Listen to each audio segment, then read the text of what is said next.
Good afternoon, Pavlo. Am I pronouncing your name correctly? I'm sorry, I always ask the same question at the beginning because I want to make sure I get names correctly. Pavlo. Yeah, that's correct. Hi, Sebastian. How are you doing? I'm doing great. How are you? I'm doing also good. Tell us more about you. I sent you my list of questions, and I usually start with the same way of asking people to introduce themselves, 3 words or maybe 3 numbers or really anything that you'd like to share so that we know a little bit more about who you are. Who is Pavlo? Yeah, sure. So, hey everyone. My name is Pavlo. I am a Google Developer Expert for Android. Also, I work as a Senior Staff Engineer at Turo. So, if speaking about 3 words, I think I would say curious, because I like learn new things and I feel inspired and empowered when I work also with curious people. And also I would say pragmatic, but in in a healthy way, because I usually like to I'm not very happy when working on something which I know in advance would not bring much value and outcome. So I like to usually step back and make some evaluation, think about numbers and stuff like that. And another thing I would say, let's go with the number 42, because I don't know, for no reason, just for fun. So that's me. Or the Hitchhiker's Guide to the Galaxy, right? Or the 42 is the number, the solution. If people are not aware, I think they can search on Google. You can search what is the thing? Is it what the answer is to life, the universe, and everything? Yeah, something like that. And then I think you get an Easter egg when you search that. You mentioned Google Developer Expert, and I know what that is, but I'm not sure everyone knows what a GDE is. Would you like to explain in your own words what the GDE program is about? Yeah, sure. So GDE, it's a program I think hosted and conducted by Google, which highlights people who are experts in different fields and technologies that are developed by Google. The main idea is just overall building community and sharing knowledge with other people. You've also mentioned that you are very pragmatic, that you like to create things that have value. Do you have an example of something you've worked on that you felt very strongly about and you felt, oh, that was a great example of how I can work on something which is pragmatic? Yeah, so about examples, so lately I've been working on performance, on mobile performance, so on Android specifically. So I'm not sure if I can share the exact example, but it was related to performance where I had a bit of a doubt and hesitation. So why do we need to do this actually, right? And so my take is that it's always better to make a step back and do some research and maybe make some POC, like proof of concept project, and basically in some small sandbox environment get some quick wins and quick values, so that you have something physical to share with people. And this way it's possible to inspire other people around you, because this is not just an abstract improvement, but you can have, okay, I have the project, I have some numbers, and okay, let's scale it and let's apply it for our company-wide project and effort, which will bring then some great benefits. And also why I think numbers are and overall metrics are important, because when you want to make this or that project a habit, for example, performance, sometimes it's very hard to convince everybody to work on it.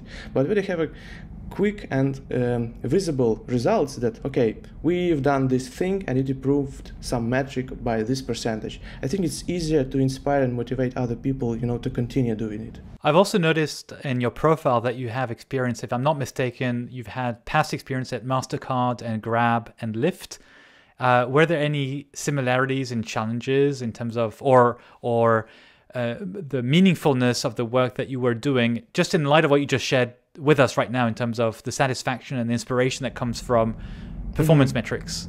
Were there any similarities where you could actually have done the same thing? Yeah, and I think I've learned this approach from all of those companies. In every companies I had experience with this in some sort of a form. So, for example, at MasterCard, the team was very process oriented, and it was very crucial for our project to show some results in order to get some more funding, right? So it was important to provide some real world and some real value that will bring some value to the company. And yeah, this was important. And for example, at Grab, yeah, we were doing the migration of our code base from Gradle to Bazel, and so the result here is very crucial, because if, for example, one build system does not improve build times over another, so why would we even need to do it, right? So it was really important to make sure that the new project and the new approach improves the process. Yeah, and of course at Lyft and at my current company at Turo, yeah, so everybody is really metrics oriented in a good way, because yeah, this is the industry we're living in, right? When we do improvement, we need to make sure that it actually improves something. Yeah, and in all those companies I learned a lot about this, which yeah, I think made me a bit stronger as an engineer. Yeah, and I'm grateful for that. So metrics are key, but let's backtrack for a second. And I'm curious to know what got you into software development. What got you into Android in the first place? If you remember, what was the trigger that made you say, hey, I want to become a mobile developer or an engineer in the first place even? Yeah, so for me, in the first years of my university, I really liked Android games. I played them sometime, and yeah, I decided one time, okay, so what if I try to make one, right? So I just tried to find some ways how to do it, and also in our university we had different some programs that would encourage us, some different startup contests and stuff like that. Yeah, so I was really interested about that, and it started from there. And like I created one game, and then I just switched to developing mobile apps, because it's easier, I guess, to find a job developing mobile apps. Yeah, so that's how I started. So I started Android engineering, I think, from the very beginning of my career. So yeah, this is the thing I'm doing for the majority of my career overall. What surprised you along the way of your career? Anything that surprised you in good or bad ways as you were learning about mobile development, and any challenges that you faced along the way? Anything that surprised you in good or bad ways? The thing I will mention, it becomes surprising a bit later, because from the very beginning I took it for granted. So I really like how Google organizes and works with the community, and how Google builds it, different programs like Google Developer Experts, Google Developer Groups. So at that point I couldn't even imagine that I might become a GDE once, but I saw other people who are passionate about their craft and who are sharing a lot of cool stuff, and it's exciting, where a lot of people are very curious about things. And also I like overall the documentation and all the materials. So yeah, and I started to appreciate it a bit later when I over my career I switched to different technologies, to different fields, just to have some experience, like backend, some other areas. And yeah, and this is where I started to appreciate what Android engineering field has. And when I switched to some other area, I start feeling that something is missing. So I'd rather get back to the Android and overall working with Google technologies. When you're stuck developing some specific component of an app, where do you go to? What's your default habit when it comes to searching for help or searching for clues? And I'm asking you this question obviously because in turn I'm hoping that others who watch this video will get inspired, and maybe they'll think, oh, I didn't think of that. Maybe this is a way of finding a way to solve my problem. Yeah, I think the best way to start is actually starting Googling something, right? So I think this is the common and the primary thing in software engineering is to be able to find something that you have no idea about how to do it, right? And you just need to keep asking questions. So if you have some idea in your mind, it's better to decompose it into some steps. And if you have no idea how this or that step can be implemented, you can just go to Google. Okay, how do I do it this way? If the query does not give you any options, you can just change your query, and try again.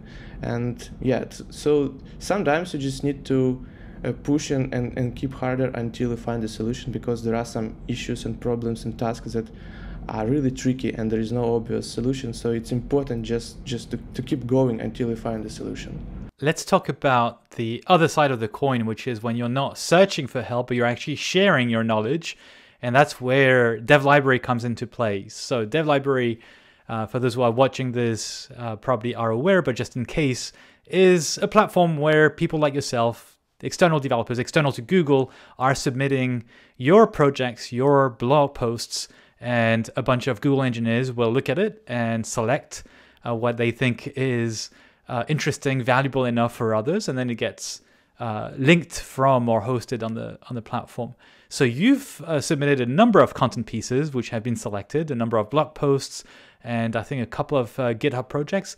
Now, I have to tell you the truth, I am not an Android expert. I am an engineer, so I'm going to ask you to dumb it down, speak to like you were speaking, if you were speaking to a 5-year-old, because I know nothing about Android development. So can you tell us more about what you've submitted to Dev Library and what the different blog posts and the GitHub project are all about? I think I can group my submissions into some few categories. So first of them is the Bazel build system, and I think this is what actually triggered me to to start writing blog posts and do activities in this area.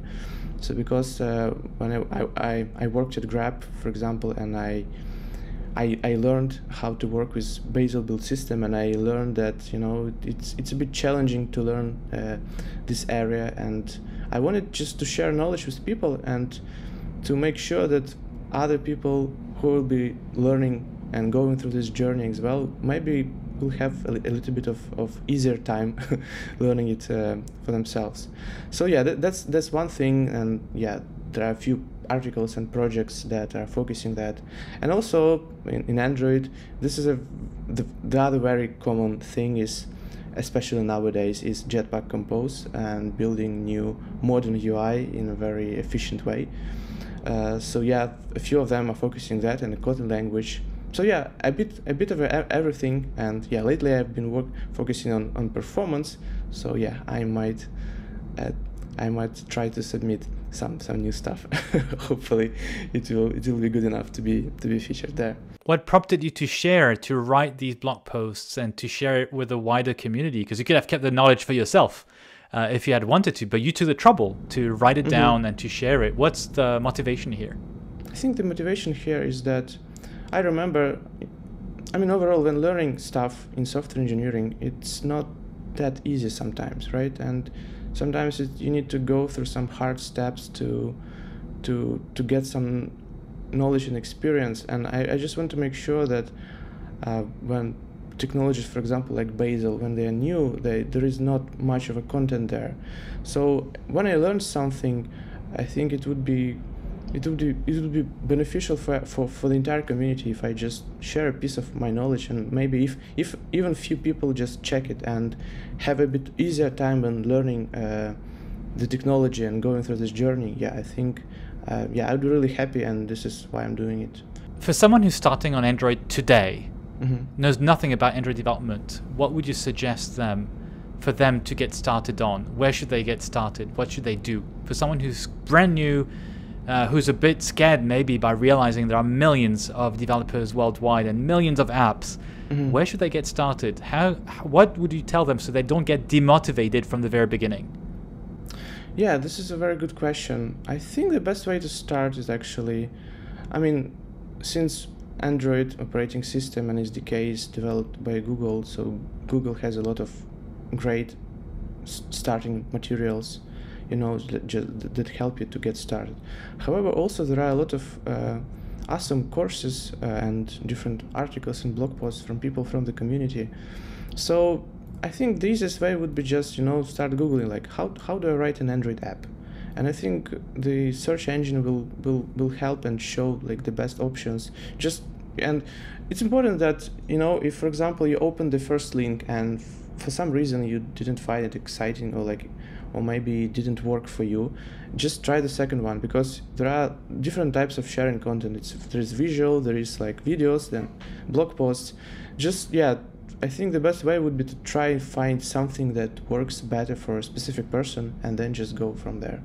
And it's also might be nice to have a specific idea, right? So I want to write some project. So how do I do it, this specific project?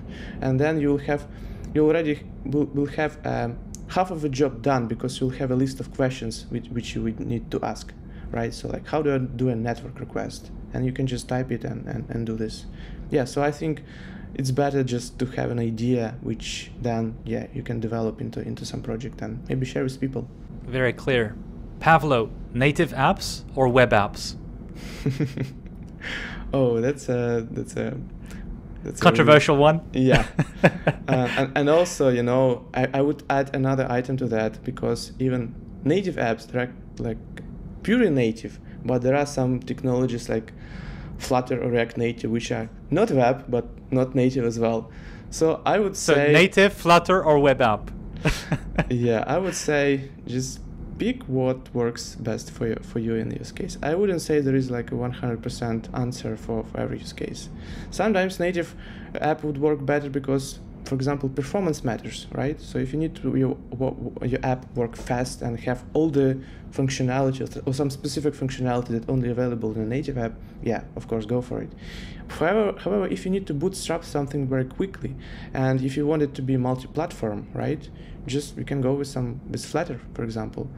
Or if you, for example, if you're a web developer, right, and if you, again, need to do something quickly, just go with the web app, like mobile web, and see how it works. If it doesn't work, just reiterate, you know, and ask this question yourself again, and until you find an answer that satisfies you, probably. In hindsight, if you look back at your career and the development of your skills when it comes to Android development, is there something where you're thinking, if I had known this from the beginning, I would have saved so much time, so much pain, so much sweat? Is there anything like that? If you look back in time, though you felt, oh, I've wasted so much time and I just realized this, even if something tiny.